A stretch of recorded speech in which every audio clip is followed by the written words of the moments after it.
Welcome to Telugu stories మనసున మనసై next episode. దానితో మనం ఎవరం ఏం మాట్లాడక్కర్లేదు.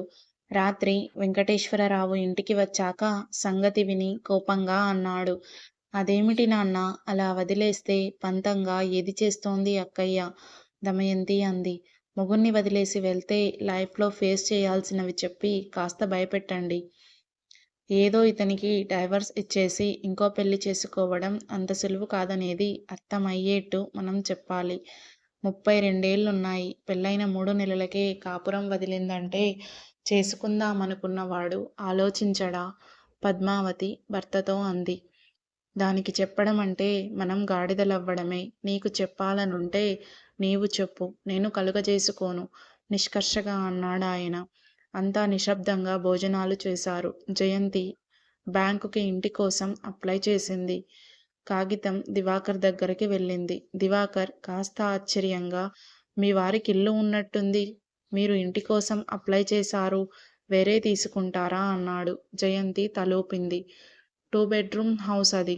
అందరికీ సరిపోవడం లేదు. అందుకు వేరే వెళ్దామని అంది సంజాయిషీ ఇస్తున్నట్టు.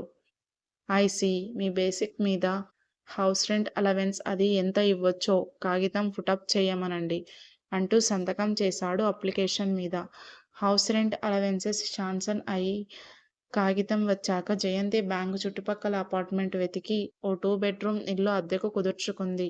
ఆ రాత్రి శేషగిరితో, నేను ఓ 2 బెడ్రూమ్ లాట్ అద్దెకు తీసుకున్నాను మన కోసం అంది. మా బ్యాంకుకి చాలా దగ్గర హౌస్ రెంట్ అలవెన్స్ ఇస్తుంది. మా బ్యాంకు మన కోసం ఆశ్చర్యం నటిస్తూ అన్నాడు శేషగిరి. ఆ, మన కోసమే. మనం అక్కడికి షిఫ్ట్ అవుదాం రేపు ఆశగా చూస్తూ అంది జయంతి. నేనేం ఇల్లు తీసుకోమని చెప్పలేదు, నీ వెంట వస్తానని చెప్పలేదు కానీ అడుగుతున్నాను రమ్మని. కోపం ముంచుకు వచ్చినా అతి ప్రయత్నం మీద నిగ్రహించుకొని శాంతంగా అంది. నా నిర్ణయం ఇదివరకే చెప్పాను, 10 సార్లు అడగక్కర్లేదు. అంతేనా? ఇదేనా మీ మాట? పెదాలు బిగించి అడిగింది. ఆఖరిసారి అడుగుతున్నాను. భార్య కావాలో మీ వాళ్ళు కావాలో తేల్చుకోండి. నీ కావలిస్తే నాతో రండి. నీకు మొగుడు కావలిస్తే ఇక్కడుండు చచ్చినట్టు, లేదంటే వెళ్ళు శేషగిరి తిరస్కారంగా చూస్తూ అన్నాడు. జయంతి మొహం ఎరుపెక్కింది. సరే వెళ్తా అంటూ గదిలోకి వెళ్ళిపోయింది. సూట్ కేస్ లాగి బీరువాలో బట్టలన్నీ లాగి సర్దేసింది. పుస్తకాలు, తన సామానులు అన్నీ సర్దేసుకుంది. శేషగిరి మధ్యలో ఒకసారి గదిలోకి వచ్చి, ఈ గడప దాటి వెళ్తే మళ్ళీ లోపలికి రాలేవు, అది గుర్తుంచుకొని వెళ్ళు అన్నాడు బెదిరిస్తున్నట్టు. జయంతి పొగురుగా తలెగరేసి, ఆ భయం అక్కర్లేదు, చచ్చినా రాను, పెళ్ళాం కావలిస్తే మీరే వస్తారక్కడికి అంది వ్యంగ్యంగా. అలాంటి ఆశలేం పెట్టుకోకు శేషగిరి హేళనగా అన్నాడు. అయితే సరే అంది. సాయంత్రానికి తన సామానులన్నీ పట్టుకొని జయంతి ఇంట్లోంచి వెళ్ళిపోయింది. అందరూ అలా చూస్తుండిపోయారు. జయంతి వెళ్ళాక మీనాక్షమ్మ కళ్ళు వత్తుకుంది. ఏమిటో రాని బతుకు ఇలా అవుతుందనుకోలేదు. ఏ ముహూర్తంలో జరిగిందో ఈ పెళ్ళి ఇలా తగలబడింది ఆవేదనగా అంది. ముహూర్తాలు ఏం చేస్తాయమ్మా, మనం చూసుకోవాల్సింది మనస్తత్వాలు కానీ ముహూర్తాలు కాదని అర్థం అవుతోందిగా. పోనీలే, ఏదో నెత్తిన బరువు దించుకున్నట్లుంది నాకు. ఇది నయమేలే. రేపు నా పిల్లలు పుట్టాక వదలలేక ఉండలేక చచ్చినట్టు ఈవిడ్ని జీవితాంతం భరించాల్సి వచ్చేది. నలుగురిలో ఎంత చిన్నతనంగా రేపు అందరికీ తెలిస్తే ఏం జవాబివ్వాలి? ఏమిటమ్మా నీ పిచ్చి మాటలు? ఆడది తనే అంత ధైర్యంగా మొగుణ్ణి వదిలి లేచిపోయింది. మనమెందుకు సిగ్గుపడటం? అయినా ఈ రోజుల్లో ఇవన్నీ పట్టించుకునే తీరిక ఎవరికీ లేదులే. వాళ్ళ పుట్టింటికి ఓసారి ఫోన్ చేసి చెప్పరా? రేపు మన మీదికి ఏం రాకుండా కూతురు చేసిన ఘనకార్యం వాళ్ళకి చెప్పు తెలాడించి ఫోన్ చేశాడు శేషగిరి. అవతల ఫోన్ రింగ్ అయింది కానీ ఎవరూ తీయలేదు. Hello, you are late by 2 minutes. ఇప్పుడే గోపాలకృష్ణ గారు మీకోసం ఫోన్ చేశారు. ఆయనకి నిన్న రాత్రి 11 గంటలకి కూతురు పుట్టిందని కబురు మీకు చెప్పమన్నారు అన్నాడు దివాకర్. అప్పుడు లోపలికి అడుగు పెడుతున్న జయంతిని చూసి, జయంతి సంతోషంగా, నిజంగానా? నాకు చెప్పనే లేదు. ఎవరో హాస్పిటల్కి వెళ్ళినట్టు థాంక్స్ చెప్పి వెళ్ళి సీట్లో కూర్చుంది. దమయంతికి కూతురు పుట్టినందుకు ఓ పక్క సంతోషం, మరో పక్క మనసులో ఓ మూల దమయంతి తనకంటే చిన్నది, తనకంటే ముందు పెళ్ళయింది. మంచి మొగుడు దొరికాడు. తల్లి అయింది. అదృష్టవంతురాలు. తనకంటే ఏం బాగుండదు. తన ఉద్యోగం కంటే ఎక్కువ కాదు. కానీ అదృష్టవంతురాలు. ఆ క్షణాన ఆ అదృష్టాన్ని కాలదన్నుకుంది తనేగా. గోపాలకృష్ణని చేసుకొని ఉంటే అన్న భావన ఆమెని ఒక్క క్షణం కుదిపింది. జయంతి సాయంత్రం నర్సింగ్ హోం వెళ్ళి దమయంతిని, పాపని చూసింది. అప్పటి వరకు జయంతి ఇల్లు వదిలి వెళ్ళిపోయిందన్న సంగతి వాళ్ళెవ్వరికీ తెలియదు. శేషగిరి నిన్న ఫోన్ చేసినప్పుడు అందరూ ఆస్పత్రికి వెళ్ళి ఉండడంతో శేషగిరి కబురు చెప్పలేకపోయాడు. ఉదయం వెంకటేశ్వరరావు కాఫీ పట్టుకొని నర్సింగ్ హోంకు వెళ్ళడంతో అప్పుడు కబురు చెప్పలేకపోయాడు. సాయంత్రం ఇంటికెళ్ళి చెప్దామని నిర్ణయించుకున్నాడు. అమ్మా, నీకేమన్నా సాయం కావాలంటే చెప్పు. నేను దమయంతి దగ్గర పడుకోనా రాత్రి అంది జయంతి. అక్కర్లేదులే, రాత్రి నే పడుకుంటాను. పొద్దుట సాయంత్రం వాళ్ళ అత్తగారు వచ్చి కూర్చుంటానన్నారు. గోపాలకృష్ణ ఉన్నాడు. ఇంతమందేం చెప్తాంలే, నీవింటికి వెళ్ళు. శేషగిరికి చెప్పి వచ్చావా అంది పద్మావతి. జయంతి అప్పటి వరకు తను ఇల్లు వదిలిన సంగతి ఎలా చెప్పాలా అని చూస్తోంది. మొండి ధైర్యంతో బయటికి వచ్చేసింది. కానీ తన వాళ్ళు ఏమంటారోనని బెరుకుగా ఉంది. తననే తిడ్తారు అని తెలుసు కనుక చెప్పాలంటే కాస్త భయం పట్టుకుంది. జయంతి ఏదో అనే లోపల గోపాలకృష్ణ, శేషగిరి లోపలికి వచ్చారు. అతన్ని చూసేసరికి జయంతి కలవరపడింది. గోపాలకృష్ణ జయంతిని చూసి మొహం గంభీరంగా పెట్టాడు.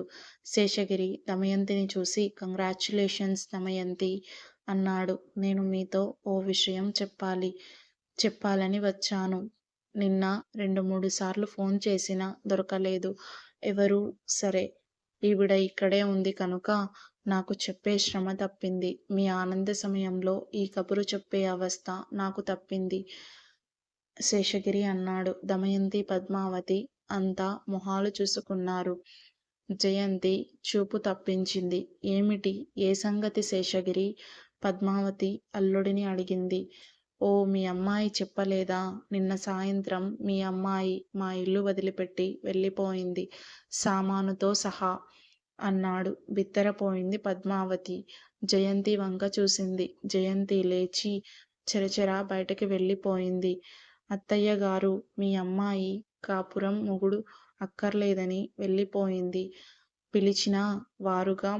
పిల్లనిచ్చిన వారుగా మీకీ విషయం తెలియజెప్పడం నా ధర్మం గదా. ఇందులో నన్ను తప్పు పట్టద్దు. మీరేదన్నా అడగాల్సి ఉంటే మీ అమ్మాయిని అడగండి శేషగిరి ఖండితంగా అన్నాడు. ఎక్కడ తీసుకుంది ఇల్లు? మాకైనా మాట మాత్రం చెప్పలేదు శేషగిరి. గోపాలకృష్ణ వ్యధాచిత్తుడై అన్నాడు. పద్మావతి మొహం గంభీరమైంది. నాకేం తెలీదండి. బ్యాంకు దగ్గర అంది. నాకేం ఇంట్రెస్ట్, నేనేం అడగలేదు. హో, చీర విడిచినంత తేలిగ్గా కాపురం విడిచి వెళ్ళిందంటే ఇంక దానికి ఎవరూ చెప్పేదేం లేదు బాబూ. మమ్మల్ని క్షమించు. ఈ పెళ్లి చేసి మేము చాలా తప్పు చేశాం. పద్మావతి చేతులు జోడించి విచలితురాలై అంది. అబ్బే, ఇందులో మీ తప్పేం ఉందండి. ఆవిడ మూర్ఖత్వం ఇంతవరకు తెచ్చింది. కానిండి, తన తప్పు తనే తెలుసుకోవాలి తప్ప ఇంకొకరు చెప్తే వినదని అందరికీ అర్థం అయిందిలేండి. ఆ తప్పు తెలుసుకునేసరికి it may be too late అన్నాడు గోపాలకృష్ణ. సారీ బ్రదర్, ఈ పెళ్లికి పరోక్షంగా నేను కారణం. నీకనవసరంగా మనస్తాపం మిగిలింది శేషగిరి చేతులు పట్టుకొని అన్నాడు గోపాలకృష్ణ. అరే బై, నువ్వేం చేస్తావ్?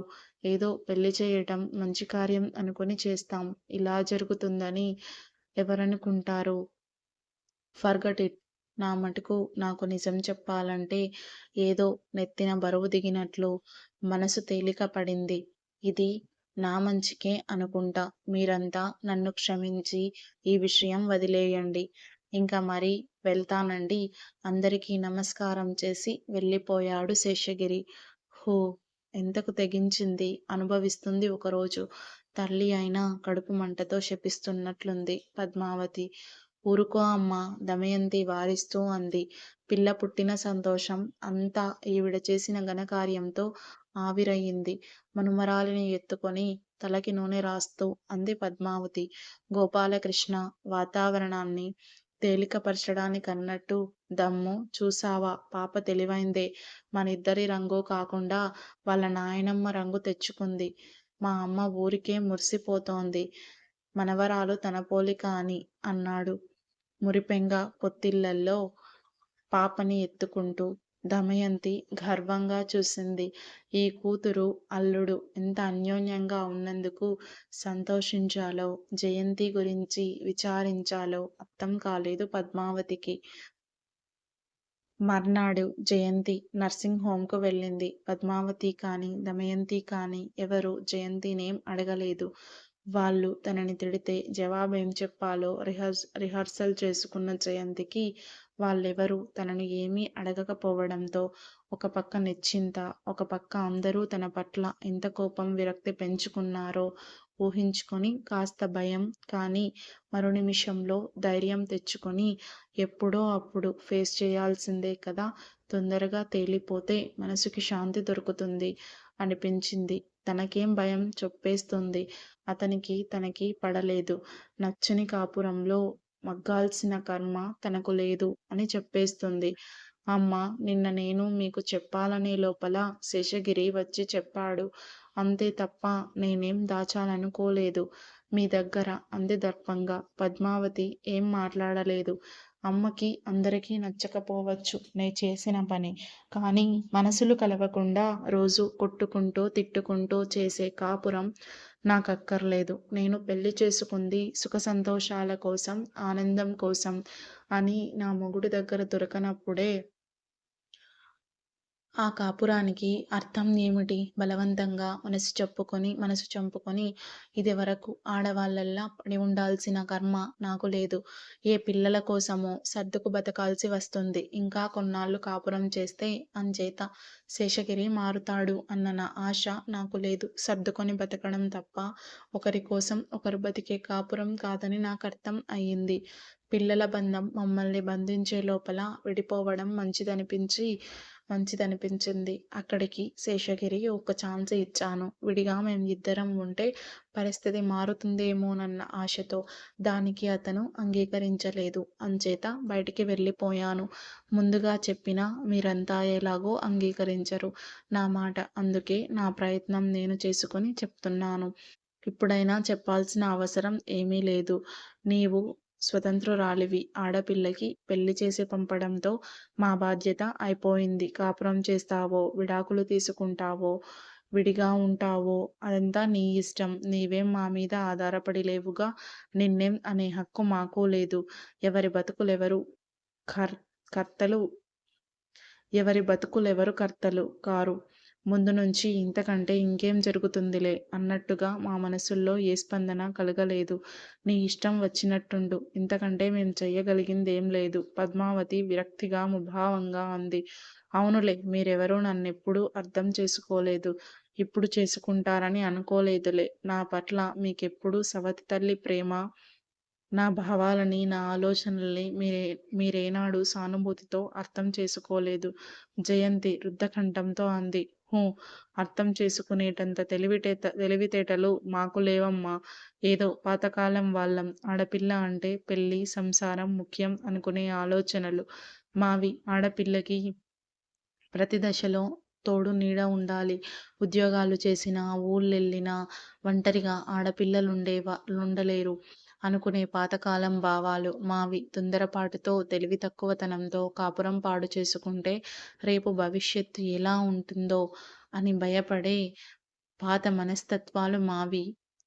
మా ఆలోచనలకి, నీ ఆలోచనలకి పొంతన ఎలా కుదురుతుంది? వ్యంగ్యంగా అంది పద్మావతి. లేచి నిలబడి దమ్ము నే ఇంటికెళ్ళి వంట భోజనం చేసి వస్తాను. గోపాలకృష్ణ వచ్చే వేళ అయిందిగా, నే వెళ్తాను అంటూ వెళ్ళిపోయింది. దమయంతి ఏం మాట్లాడాలో అర్థం కానట్టు ఊరుకుంది. మాట్లాడినా ప్రయోజనం లేదని అర్థమయ్యి ఊరుకుంది. ఏందమ్మా, నీకు కోపమేగా, నా మీద నీవు ఈ కాలం దానివి, నీకైనా అర్థం కాలేదా నా సమస్య, నా బాధ కినుకుగా అంది. దమయంతి అదోలా నవ్వింది. అక్కయ్యా, ఇదే పెద్ద బాధ, ఇదే పెద్ద సమస్య అని నీవనుకోవడం చూస్తే నవ్వు వస్తుంది. ఈ కాలంలోనూ చదువుకొని ఉద్యోగాలు చేస్తున్న ఆడవాళ్ళు ఎన్ని రకాల సమస్యలను ఎదుర్కొంటూ కూడా ఇంకా సంసారాలు చేస్తూనే ఉన్నారు. సమస్యలే కాదు, భర్త చేతిలో అవమానాలు, చెంపదెబ్బలు, అత్తింటి ఆరాళ్ళు అన్నీ భరిస్తూ ఇంకా చాలామందే కాపురాలు చేస్తున్నారు. ఎందుకో మరి నాకర్థం కావడం లేదు. ఇంత చిన్న విషయానికి కాపురాలు వదులుకోవడం మొదలుపెడితే ఎన్ని కాపురాలు నిలుస్తాయా అని చాతకాక పిరికితనం, ఇంట్లోంచి బయటపడితే ఏమైపోతానన్న భయం. చిన్నప్పటి నుంచి నరనరాల్లోకి మగవాళ్ళు ఆడదానికి భర్తే దైవం, ఇల్లే స్వర్గం, పిల్లలే బతుకు అన్న సూక్తులు ఎక్కిస్తారుగా, బయటపడితే బతుకు అధ్వానం అయిపోతుందేమోనన్న భీతి. ఇది నీకు చిన్న విషయం, ఎందుకంటే నీ మొగుడు నిన్ను బాగా చూస్తాడు కనుక. భర్త నిర్లక్ష్యంగా చూసే ఆ బాధ ఎలా ఉంటుందో నీలాంటి వాళ్ళకేం తెలుస్తుంది. పోనీలే అక్కయ్యా, అయిపోయిందిగా, నీ స్వేచ్ఛ నీవు సంపాదించుకున్నావుగా, ఇక గొడవెందుకు, హాయిగా ఉండు. ఎవరేం అనుకున్నా నీకేం భయం లేనప్పుడు లోకం గురించి భయం అక్కర్లేదు. నాకు ఎవరి ఆసరా అవసరం లేదు. నా బతుకు నేను బతకగలను ధీమా నీకుంది. కనీసం అందుకన్నా నిన్నభినందించాలి. పిరికిదానిలా ఏడవకుండా నీ బతుకు బాటను ఎన్నుకున్నావు. పోనీ ఇలాగైనా నీవు సుఖంగా ఉంటే మా అందరికీ అదే చాలు. ఇంకా ఈ విషయం మర్చిపో. మేం అందరం ఏమనుకుంటున్నామన్నది ముఖ్యం కాదిక్కడ అంది. జయంతికి ఇంకేం మాట్లాడాలో తోచలేదు. గోపాలకృష్ణ లోపలికి రావడం చూసి, సరే అయితే నే వెళ్తాను. మీ ఆయన ఉంటారుగా అమ్మ వచ్చే వరకు అంటూ బయటకి హడావిడిగా వెళ్ళిపోయింది. Thanks for watching it. Next episode ఇంకా చాలా బాగుంటుందండి. Please do like, share and subscribe my channel friends. Thank you. మా సిరీస్ని ఇంత బాగా ఆదరిస్తున్న మీ అందరికీ హృదయపూర్వక కృతజ్ఞతలండి. Thank you so much.